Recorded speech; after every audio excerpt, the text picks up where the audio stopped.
Mister విశ్వం, నేను చెప్పే విషయాలు జాగ్రత్తగా వినండి.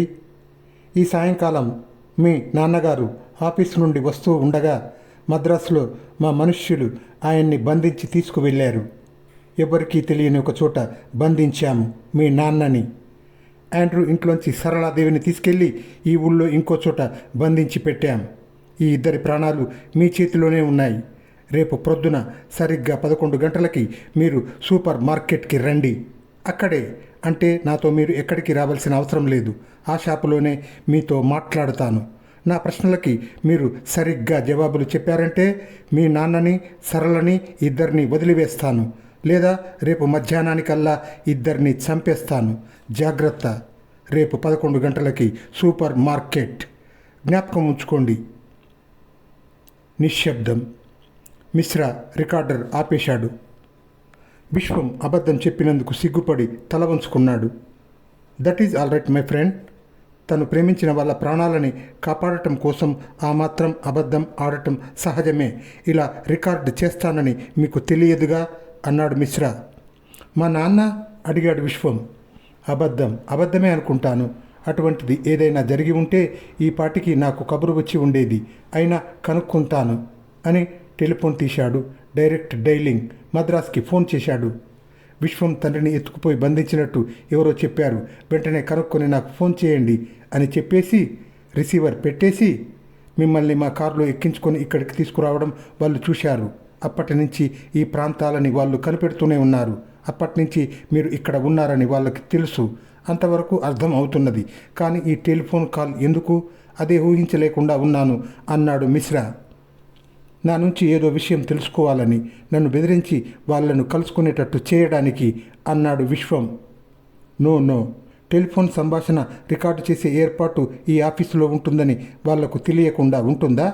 మీరు భయపడి నాకు చెప్పకపోయినా వాళ్ళు మిమ్మల్ని ఏమని బెదిరించింది తెలుస్తుంది నాకు అని వాళ్లకు తెలుసు అని మిశ్రా అంటూ ఉండగా టెలిఫోన్ మ్రోగింది. ఎస్ మిశ్రా, చెప్పండి అని నిమిషం పాటు అవతల వాళ్ళ మాటలు విని రిసీవర్ పెట్టేసి, మద్రాసు నుంచి మా ప్రతినిధి మీ ఇంటికి 2 మఫ్టీ కానిస్టేబుల్స్ని కాపలా పెట్టారట. నేను ఫోన్ చేయగానే మీ ఇంటికి వెళ్ళి కాపలా ఉన్న కానిస్టేబుల్స్తో మాట్లాడారట. మీ నాన్నగారు ఇంట్లో క్షేమంగా ఉన్నారు అన్నాడు మిశ్రా. అయితే అతనెవరో అబద్ధం ఎందుకు చెప్పాడు అడిగాడు విశ్వం. మిమ్మల్ని బెదిరించడానికి అలా అబద్ధం చెప్పాడని అనుకోవడానికి అవకాశం లేదు. నేను మద్రాస్కి ఫోన్ చేసి యథార్థం తెలుసుకుంటానని అతడికి తెలుసు. కనుక ఈ బెదిరింపుల వల్ల వాళ్ళకి ప్రయోజనం ఏమిటి అనే ఆలోచనలో పడ్డాడు మిశ్రా మళ్ళీ. మిస్టర్ మిశ్రా, సరళ హ్యాండ్ బ్యాగ్లో ఉన్నదని ఏదో మీకు పోలీస్ ఇన్స్పెక్టర్ ఇచ్చాడని చెప్పారు. అది ఏమిటో చెప్పనే లేదు అడిగాడు విశ్వం. అదే, ఒక చిన్న కాగితం. ఆ కాగితం మీద నా పేరు, నా టెలిఫోన్ నెంబరు వ్రాసి ఉన్నది అన్నాడు మిశ్రా. నన్ను బెదిరిస్తూ ఫోన్ చేయడం అంతా ఉత్త నాటకమే. అసలు ఈ వార్త మీకు చేరాలని, మీరు రేపు సూపర్ మార్కెట్కి వెళ్ళాలని, వెళ్తే అక్కడ మిమ్మల్ని చంపాలని పథకం వేశారేమో అన్నాడు విశ్వం. లేదు, అది సరికాదు. నన్ను సూపర్ మార్కెట్కి రప్పించాలంటే ఇంకా చాలా మార్గాలే ఉన్నాయి. నాకే తిన్నగా ఫోన్ చేసి ఉండవచ్చు. అంతేకాదు, నేను మారువేషంలో రాత్రుళ్ళు తిరిగే మనిషిని కాను. పట్టపగలు బాహాటంగా అన్ని చోట్లకి వెళ్తాను. నన్ను చంపదలుచుకుంటే ఎవరైనా ఎప్పుడైనా చంపవచ్చు అన్నాడు మిశ్రా. నేను రేపు సూపర్ మార్కెట్కి వెళ్ళి అతన్ని కలుసుకుంటే సరళని అన్నాడు విశ్వం. నో, అది చాలా డేంజరస్ గేమ్. మాకు కాదు, మేము ప్రొఫెషనల్స్ అన్నాడు మిశ్రా. అయితే నేనేం చేయను అడిగాడు విశ్వం. అదే ఆలోచిస్తున్నాను. మిమ్మల్ని బెదిరిస్తూ ఫోన్ చేయడానికి కారణం ఏమిటో తేలేటంత వరకు ఏమీ నిర్ణయించలేను అన్నాడు మిశ్రా. ఎలా తెలుస్తుంది ఎంతకాలం నేను ఈ గదిలో ఉంటాను అడిగాడు విశ్వం. ఈ విషయమై నేను తలబాదుకుంటూ ఉంటానని బెదిరించిన ఆ మనిషికి తెలుసు. బహుశా మళ్ళీ అంటూ ఉండగా టెలిఫోన్ మ్రోగింది. Hello, yes Mishra here. నిజానికి మాకు విశ్వం తండ్రి ఇల్లు ఎక్కడ ఉన్నదో తెలియదు. రేపు కనుక్కోవచ్చు. నిజమే, కానీ వెంటనే అతని తండ్రి ఎక్కడ ఉన్నాడో తెలుసుకోవాలి. ఎలా? మీ ద్వారా తెలిసింది. థ్యాంక్స్ చెప్దామని ఫోన్ చేశాను. తెలుసుకొని ఏం చేశారు అడిగాడు మిశ్రా. సింపుల్, విశ్వం తండ్రిని ఎత్తుకుపోయాం అంతే. మఫ్టీలో 2 పోలీసులు. వెరీ సింపుల్, 2ని షూట్ చేశాం. విశ్వాన్ని రేపు సూపర్ మార్కెట్కి మర్చిపోకుండా రమ్మని చెప్పండి. మిశ్రా రిసీవర్ పెట్టాడో లేదో టెలిఫోన్ మళ్ళీ మ్రోగింది. Sorry sir. ఓ, మద్రాసు నుంచా? నేను సారీ చెప్పాలి. కాపలా ఉన్న ఇద్దరు ఎలా ఉన్నారు? అడిగాడు మిశ్రా. ప్రమాద స్థితిలో ఉన్నారు. మొత్తం 6 జీపులో వచ్చారట, పోలీస్ యూనిఫామ్ వేసుకొని. అందువల్లే మన వాళ్ళు మోసపోయారు. విశ్వం తండ్రి ఇంటి తలుపు తట్టి ఆయన నిద్రలేచి వచ్చి తలుపు తీయగానే ఎత్తుకొని వెళ్ళిపోయారు. ఆయన ఉనికిని తెలుసుకోవడానికి ప్రయత్నిస్తున్నాం. మా శాయశక్తుల ప్రయత్నిస్తాం. డూ యువర్ బెస్ట్ అని మిశ్రా రిసీవర్ పెట్టేశాడు. ఎవరు? అడిగాడు విశ్వం. ఇందాకటి కాల్, నిన్ను బెదిరించిన మనిషి. ఈ కాల్ మద్రాసు నుంచి. మీ నాన్నని వాళ్ళు ఎత్తుకుపోయారు. ఎలా? ఇందాకేగా క్షేమంగా ఉన్నారని చెప్పారు అడిగాడు విశ్వం. మీ నాన్న ఎక్కడున్నది వాళ్లకు తెలియదు. నేను మద్రాస్కి ఫోన్ చేయడం వల్ల మా వాళ్ళు మీ నాన్నగారిని నిజంగా బంధించారేమో తెలుసుకోవడానికి మీ ఇంటికి వెళ్ళారు. శత్రువులు మా వాళ్ళని వెంబడించి ఇల్లు తెలుసుకొని తర్వాత పోలీసుల వేషాలలో వెళ్ళి కాపలా ఉన్న కానిస్టేబుల్స్ని షూట్ చేసి మీ నాన్నని ఎత్తుకుపోయారు అన్నాడు మిశ్రా. అయితే రేపు నేను సూపర్ మార్కెట్కి వెళ్ళి తీరాలి అన్నమాట. That is Polish. వాళ్లకు కావాల్సింది అది. మిమ్మల్ని బంధించి తీసుకొని వెళ్ళడమో అంటూ ఆగిపోయాడు మిశ్రా. చెప్పండి. గుడ్ గాడ్ మిస్టర్ విశ్వం, మిమ్మల్ని బంధించి తీసుకొని వెళ్ళడం వాళ్ళ ధ్యేయం కాదు. మీతో పాటు మా మనుషులు చాలామంది ఉన్నారని ఉంటారని వాళ్లకు తెలుసు. అందరి కళ్ళల్లో కారం కొట్టి మిమ్మల్ని ఎత్తుకొని వెళ్ళలేరు. మిమ్మల్ని షూట్ చేసి చంపడమే వాళ్ళ ధ్యేయం అన్నాడు మిశ్రా.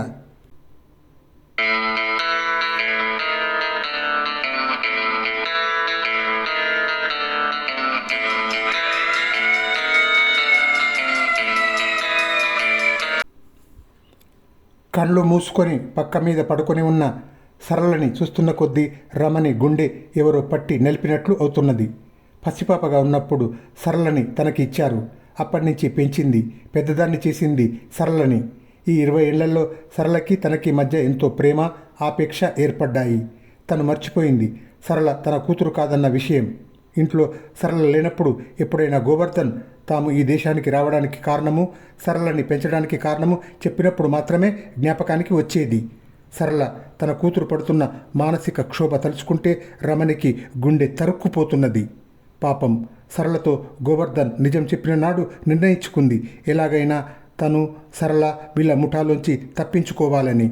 తమ ఏదో దేశం పేరిట ప్రమాదంలోకి తీసుకొని వెళ్ళడానికి అంగీకరించలేకపోయింది ఆమె. అవకాశం కోసం కాచుకున్నది. గోవర్ధన్కి అనుమానం ఉన్నట్టు క్షణం పాటు తనని సరళని ఒంటరిగా వదలలేదు. ఢిల్లీ వచ్చిన తర్వాత కూడా అవకాశం ఇవ్వలేదు. ఆండ్రూ ఇంట్లో ఏం జరిగిందో తనకి తెలియదు. అతను ఆదరాబాదరా వచ్చి తనని నౌకర్లని కారు ఎక్కమన్నప్పుడు తెలిసింది. ఏం జరిగిందో అధికారులకు తమ విషయం తెలిసి ఉండాలి. అందుకే 5 నిమిషాలలో ఇంట్లోంచి పారిపోవలసి వచ్చింది. గోవర్ధన్ చెప్పకపోతేనేం ఆ మాత్రం గ్రహించలేదు. సరళని కూడా ఒక గూఢచారిని చేసి ఆ పిల్ల బ్రతుకును నాశనం చేయడానికి రమణి మనస్సు అంగీకరించలేదు. అటు ఇటు చూసింది. హాలులో ఎవ్వరూ లేరు. నెమ్మదిగా హాలులోకి వెళ్ళింది. గోడ దగ్గర బల్ల మీద ఉన్నది ఫోన్. రిసీవర్ తీసి పోలీస్ కంట్రోల్ రూమ్ నెంబర్ తిప్పింది. హలో హలో, నా పేరు రమణి అంటుంది. వెనుక నుంచి ఒక చెయ్యి నోటి మీద పడింది. రెండో చెయ్యి టెలిఫోన్ రిసీవర్ను లాక్కొని హుక్ మీద పెట్టేసింది. నీ మీద నాకు అనుమానం ఉన్నది, ఇలాంటి పని చేస్తావని అంటున్నాడు గోవర్ధన్.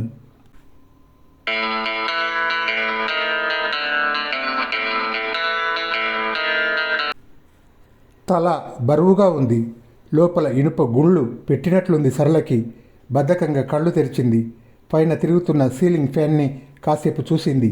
తను ఎక్కడున్నది? తన గదిలోనా? ఆలోచిస్తున్నది. ఏదో పారేసుకున్నట్టు, ముఖ్యమైనది ఏదో మర్చిపోయినట్టు అనిపిస్తున్నది ఆమెకు. ఏం జరిగింది?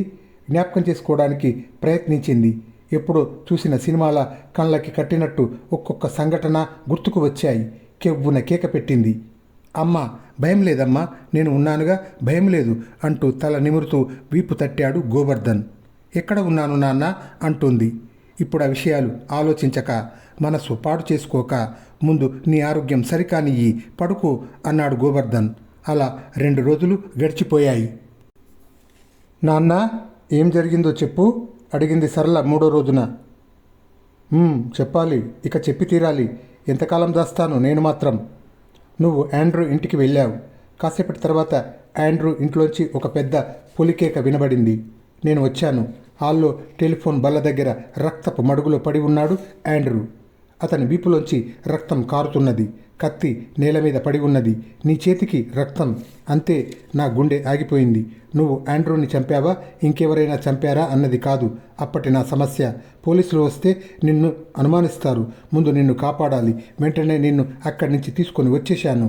ఎక్కడికి అడిగింది సరళ. ఈ ఇంటికి. ఎవరిల్లు ఇది? ఇది మనదే. పనివాళ్లతో సహా 5 నిమిషాల్లో వచ్చేశాం. నా బట్టలు అడిగింది సరళ. బెదవ బట్టలు మళ్ళీ కొనుక్కోవచ్చు అన్నాడు గోవర్ధన్. నేను ఆండ్రూని చంపలేదు అన్నది సరళ. చూడమ్మా, నువ్వు హత్య చేయలేదని నాకు తెలుసు. నీ తత్వం నాకు బాగా తెలుసు. కానీ పోలీసులు నమ్ముతారా? ఎందుకు నమ్మరు అడిగింది సరళ. ఇదిగో ఈ పత్రికలు చదివి నువ్వే నిర్ణయించుకో అన్నాడు గోవర్ధన్ పత్రికలను సరళకు ఇచ్చి. సరళ 2 రోజుల పత్రికలను తిరగవేసింది. ఆండ్రూ హత్య గురించిన వివరాలు, ఆండ్రూ ఫోటో, పక్క ఇంట్లో ఉన్న సరళ అనే యువతి ఆండ్రూ ఇంటికి వెళ్ళిందని, ఆమెకి ఈ హత్యకి సంబంధం ఉన్నదని పోలీసులు అనుమానిస్తున్నారు. సరళ కోసం పోలీసులు వెతుకుతున్నారు అంటూ ఆమె ఫోటోతో సహా అచ్చువేశారు. నా ఫోటో ఎలా దొరికింది పోలీసులకి అడిగింది సరళ. మన ఇంట్లో ఉంది. ఉన్న పలంగా అన్నీ వదిలి వచ్చేశాంగా. అయినా నీ ఫోటో కావలిస్తే నీ కాలేజీలో దొరకదా అన్నాడు గోవర్ధన్. సరళ వేలిముద్రలు కత్తి మీద ఉన్న విషయం కూడా ఆ మర్నాడు పత్రికలో ప్రకటించారు. సరళ విదేశ గూఢచారిణి అయి ఉండవచ్చుననే అనుమానాన్ని అధికారులు వెలిబుచ్చారు. 2 రోజులుగా తప్పించుకొని తిరుగుతున్న సరళాదేవి ఉనికిని తెలిపిన వారికి, ఆమెను పట్టించి ఇచ్చిన వారికి బహుమానాన్ని ప్రకటించారు. అంతా అబద్ధం. పోలీసులను కలుసుకొని నిజం చెప్పేస్తాను అన్నది సరళ. ఏమిటా నిజం అన్నాడు గోవర్ధన్. అప్పుడు జ్ఞాపకం వచ్చింది సరళకి. తన స్థితి. నిజం చెప్తే గోవర్ధన్ని పట్టుకుంటారు. గోవర్ధన్ తనను వెళ్ళనిస్తాడా? సరే, ఒకవేళ నువ్వు పోలీసులకు నిజం చెప్పావే అనుకుందాం. నమ్ముతారా? ముందు నిన్ను లాకప్లో పెడతారు అన్నట్లు ఇంకో వార్త. అది చదివావా అంటూ పత్రిక పేజీలు తిప్పి అందించాడు గోవర్ధన్. ఆండ్రూ హత్య సందర్భంగా మద్రాసు నుంచి వచ్చిన సరళ గురించి దర్యాప్తు చేస్తూ ఉండగా అధికారులకు మరికొన్ని విషయాలు తెలిశాయి. ఆమె క్లాస్మేట్ విశ్వం అనే యువకుడు మద్రాసు నుంచి ఢిల్లీ వచ్చాడు. సరళని కలుసుకున్నాడు. హత్య జరిగిన రోజు సాయంకాలం లోడీలో ఒక హోటల్లో సరళ, విశ్వం ఒకరిని ఒకరు కలుసుకున్నారు. కానీ నలుగురి ముందు విశ్వం ఎవరో తెలియదని సరళ చెప్పినట్టు తెలిసింది. ఆ తర్వాత విశ్వం ఎవరితోనో కారులో వెళ్ళిపోయాడు. అప్పటి నుంచి ఇప్పటి వరకు అతని జాడే తెలియలేదు. మరొక విచిత్రం ఏమిటంటే, అదే రాత్రి మద్రాసులో ఉంటున్న విశ్వం తండ్రిని ఎవరో బలవంతాన తీసుకువెళ్లారని తెలుస్తున్నది. ఏమిటి ఇదంతా? విశ్వం వాళ్ళ నాన్నకి ఏమిటి సంబంధం అడిగింది సరళ. నాకు అర్థం కాలేదు. అంతా గందరగోళంగా ఉంది. అన్నట్టు నీకు ఒక ఉత్తరం వచ్చింది. ఎవరో ఇచ్చి వెళ్ళారు. నీ దిండుకు కింద పెట్టాను, తీసుకో అన్నాడు గోవర్ధన్. సరళ దిండు కింద నుంచి ఒక కవర్ తీసింది. అందులోంచి ఒక తెల్ల కాగితాన్ని బయటికి లాగింది. అందులో ఇలా ఉంది. సరళాదేవికి, చాలా తెలివైన దానివి అనుకున్నావు. ఆండ్రూకి మీ తండ్రి గురించి నిజం చెప్పి పట్టించి ఆ తర్వాత విశ్వాన్ని పెళ్లి చేసుకొని హాయిగా ఉందామని అనుకున్నావు. అది ఎలా సాధ్యం? నీ మీద చాలా డబ్బు పెట్టుబడి పెట్టాం. పైగా మా విషయం నీకు తెలుసు. అధికారులకు నువ్వు మా రహస్యాన్ని చెప్పేస్తే మేము ఇన్నేళ్లు పడిన కష్టమంతా వృధా అవుతుంది. 24 గంటలు 1000 కళ్ళతో 1000 చెవులతో నిన్ను కనిపెడుతూ ఉంటాం. జాగ్రత్త. కాగితం చదివి మళ్ళీ కవర్లో పెట్టేసింది. ఆలోచిస్తున్నది. ఎలా వీళ్ళ నుంచి తప్పించుకొని పారిపోవడం ఎలా? ఏమిటి ఆలోచిస్తున్నావు అడిగాడు గోవర్ధన్. ఏమీ లేదు అన్నది. గోవర్ధన్ ఆమె నుంచి ఆ కవర్ తీసుకొని చదివాడు. చూడమ్మా, మా అధికారులకు జాలి అనేది లేదు. నువ్వు మనసు మార్చుకొని మాలో కలిసిపో, లేకపోతే చాలా కష్టాలు పెడతారు. ఇంతకన్నా ఏం కష్టాలు పెడతారు? చంపేస్తారు అంతేగా అన్నది. చంపితే ఇబ్బంది లేదు.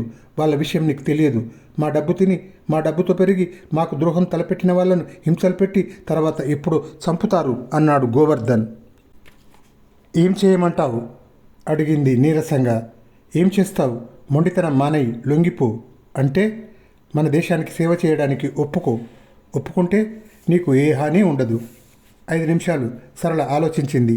తర్వాత నిట్టూర్చి, సరే నాన్న, ఒప్పుకుంటున్నాను. ఇక నుంచి మీరు ఏం చేయమంటే అలా చేస్తాను. నిజంగా? తప్పించుకొని పారిపోవడానికి ఇది ఒక ప్రయత్నమా? లేదు నాన్న, నిజంగా. అంటే నేను ఏం చేయమంటే అది చేస్తావా? తల ఊపింది సరళ. చప్పట్లు కొట్టాడు గోవర్ధన్. ఒక మనిషి వచ్చాడు. గోవర్ధన్ తల ఊపగానే వెళ్ళిపోయి 2 నిమిషాల్లో రమణిని తీసుకొని వచ్చాడు. అలా కూర్చో రమణి అన్నాడు గోవర్ధన్. రమణి కూర్చున్న తర్వాత ఆ వచ్చిన మనిషి వెళ్ళిపోయాడు. అమ్మ చేతులు అలా ఉన్నాయేం అడిగింది సరళ. నీల అమ్మకి కూడా ఈ దేశం మీద అమాంతం ప్రేమ పుట్టుకు వచ్చింది. ఈ దేశం మీద కాదు, సరళ మీద అన్నది రమణి దీనంగా. సరళ రమణి కళ్ళల్లోకి చూసింది. రమణి ఏడుస్తున్నది.